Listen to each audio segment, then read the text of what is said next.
Episode 2 of 7 Worlds, 1 Planet is about Asia. So this episode's almost the antithesis of the last one, in that we've gone from the continent with the least amount of diversity to the one with the most. Like, it's got mountains, it's got forests, it's got deserts, it's got grasslands, it's got everything. So there's a lot to cover in this one. And we open up in the far north, where we see walruses. So we see this massive walrus colony in far northern Russia, and due to climate change, the walruses are all forced into the one beach. They're all struggling. It's that crowded that a lot of them are getting killed.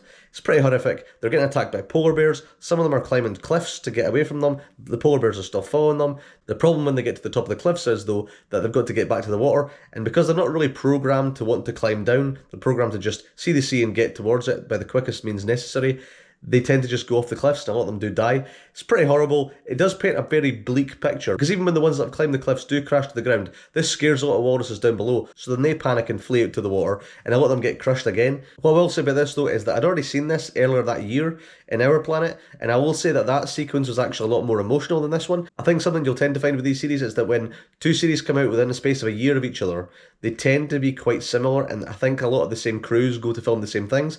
Because Our Planet and 7 Worlds, 1 Planet came out in the same year, like really within 6 months of each other, there's a lot of overlap, like a ridiculous amount. A lot of the things that popped up in Our Planet pop up again here. A lot of it is done better here, I do think. This is one of the sequences I think that was better in Our Planet, but it's still a really good sequence, and it's a really good way of opening the episode.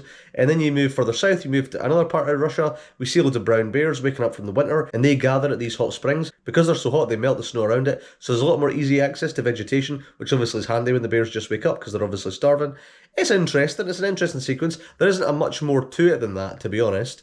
But it's alright. And then as we move further south, we talk about the geography. We talk about how the rest of the continent is so varied. And all of this is due to the presence of the Himalayas. The Indian subcontinent's always been travelling north. And when it eventually hit the main continent of Asia, it caused the sediment to rise. And that is continuing to rise in the form of the Himalayas, which is obviously the highest mountain range in the world. Really cool. We get a lot of really good shots of the Himalayas. We explore the forests of China, where we see golden snub-nosed monkeys. So this was one of the main things from the trailers of this series. And it was on all the posters. Like, these are almost like the animal they were really wanting you to focus on going into this series. It's mainly because we hadn't really seen much of them before. We didn't really know much about them until this point. They're basically just living in the snow.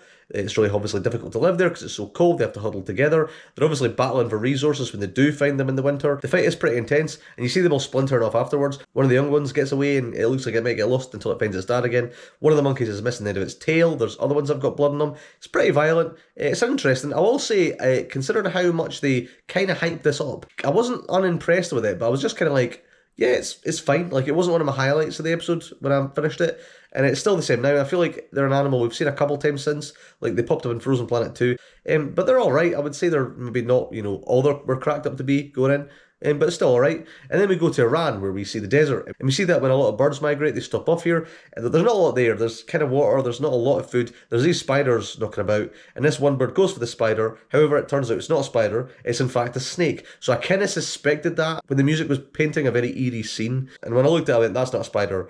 But it's going to be something. However, I wasn't expecting the snake to be so well concealed. So when it does lunge out and catch the bird, it's pretty epic. You don't really see it. Or maybe you kind of do on rewatch, but the first time I really didn't see it. It was a recently discovered species at the time, hence why it isn't actually named. They just describe it as a viper. And we see it catching another couple birds. There's a shrike that goes there. It's interesting when the shrike goes for it, because the snake actually does lunge at it and gives itself away, but its tail's still going. So the shrike is going for that, and the snake's still going after it. It's really interesting. That was a really cool sequence. To be honest, that's probably the highlight of the episode, because it's something I didn't really know anything about beforehand. Then we go to India. Here we see Cerrado lizards that are fighting. This is another sequence that I thought was alright the first time around. It's a pretty intense fight, but for some reason it just doesn't wow me. For some reason, I don't really know why. It's cool. I mean, the lizards fighting are cool. It's a really good, epic fight. But for some reason, I just don't think of it as being like, an amazing sequence. Then we talk about the monsoon, how it forms. Again, because of the Himalayas. The Himalayas kind of cause rain clouds to rise and then accumulate around southern Asia, which has created a much lusher landscape on the southern end of Asia. And this continues south. Like, I wonder if the northern tip of Australia would be as lush if it wasn't for the monsoon. That's an interesting thought. Of course, we see orangutans, and in Borneo, we basically see a young orangutan and its mum foraging through the trees. It's nothing new, but it's nice to see. I think just watching orangutans hanging out is cool. And again, we use that to talk about deforestation. You see how it was a few years ago and how it is now. It's pretty bleak. And that shot of that one orangutan in the area that's just been felled, it's pretty harrowing as well. It's pretty effective stuff. The most effective part of that, though, I think, is when they talk about the Sumatran rhino. The Sumatran rhino is an animal I hadn't really seen in one of these series before, and I don't think I've seen it since.